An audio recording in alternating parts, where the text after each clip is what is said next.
It is springtime in the Gorge, and that means we're going to go see some wildflowers with Don Hardin. For those who remember, Don gave us a great tour of Catherine Creek last year, and that film went on to be entered into the Oregon Documentary Film Festival last winter, and it won Best in Class for a micro documentary.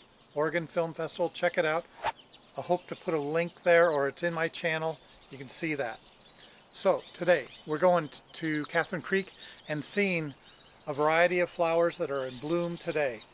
We're going to talk about two lilies, a third plant that used to be considered in the lily family but is no longer. It was kicked out. And Don has a few things to show us. And as always, it's fun to catch up with him.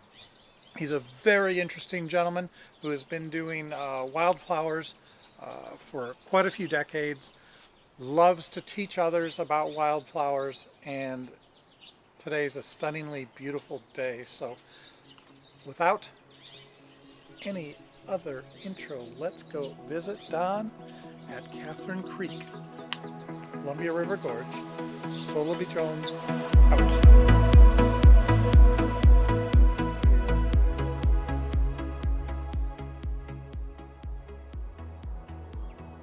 There's another trail that is right here that we're going to take today, and that's what we call the Universal Trail or Universally Handicapped Trail. It's a paved trail that's really great for people that are a little bit aged or have a little bit of a hiking handicap.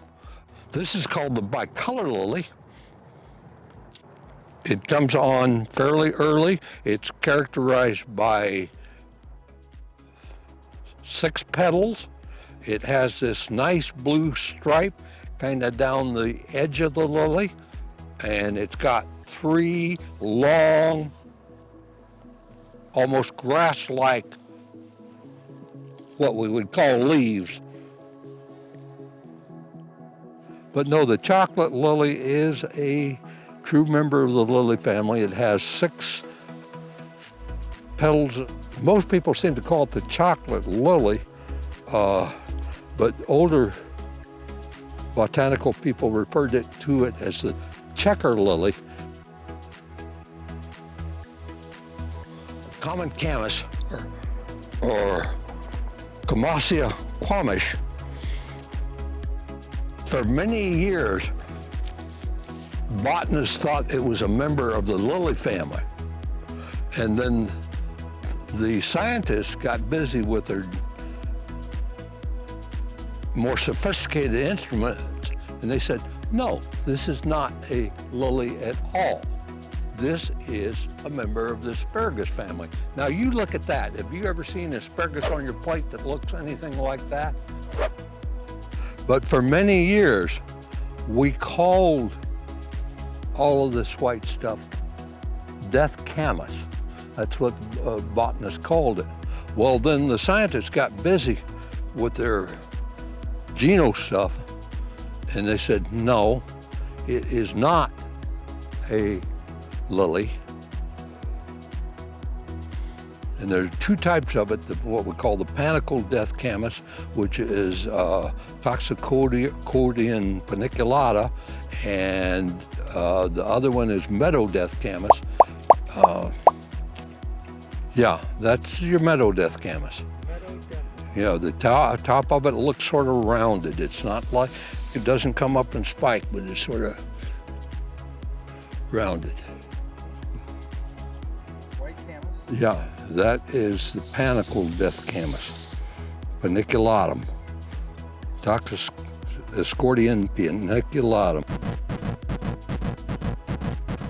Okay, so this particular flower is called a prairie star. Lithophragma, okay? There are a couple varieties of it.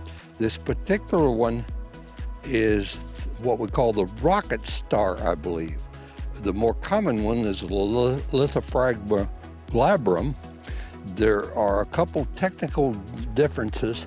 One, the rocket star has a little more pointed leaf, especially that middle leaf is more pointed and a little bit skinnier. But the back of the flower, if I can show you, okay, on the bulb of the flower, okay, you can look, those are kind of round like a wine glass, and that helps to distinguish it as the rocket star style. Also, it's more like a wine glass than a champagne glass. The other one, glabrum, has a more champagne glass look to that bulb. Now, next to that, we have a couple of, this is small gold stars. And this particular one is called Upland Larkspur, or Natalii. And we got a whole bank of it here.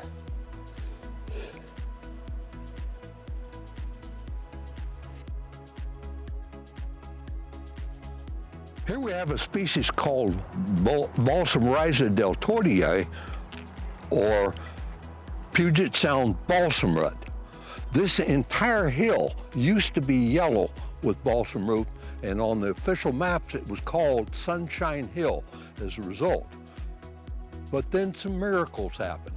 For one thing, part of the miracle was many, many years ago when there was the Missoula floods, and they swept the ground down through this area and took off most of the topsoil. So as a result, we're left with a very thin topsoil here, and that prevents the growth of many flowers, including balsam root. The soil depth is not deep enough for most of it down here.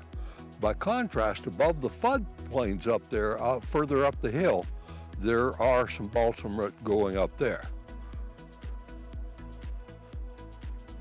So that was part of the miracle of Catherine Creek. This was owned by a rancher who grazed this heavily, and the cattle loved the balsam root. They would selectively eat that, and so as a result, we don't have as many balsam root because it was all eaten off by cattle, allegedly. Wasn't that a nice hike? Special thanks to Don Hardin for showing us Catherine Creek in the Columbia River Gorge. 2 examples of lilies. We got to see the bicolor lily, which had the delicate blue stripe on the white background, then the chocolate or checkered lily family, or lily, that had the brown and yellow pattern. Then some taxonomy movement. I know, that'll put a wiggle in your step right there. Taxonomy movements. The common camas, or that blue camas, has been moved over to asparagus. And then the Death Camas, or the white camas there, I gotta check my notes, is being moved over into trillium, away from its old category of lily. You had the Paniculatum, which was the spiky one, and then we had the Meadow, which was more the rounded style. We went on to see Puget Sound balsam root, some Upland Larkspur, gold flower, and then the prairie star. The prairie star had it was the rocket prairie star, a slightly different species than some of the other prairie star varieties. And to differentiate it, you could see the little elongated central part of that trilobed flower petal, and that was gorgeous. So, very nice tour, and the best news of all is that asparagus now has friends. A new friend, blue camas. Blue camas has joined the family. Welcome. Welcome, one and all. Don't do this with white Death Camas. It always ends badly.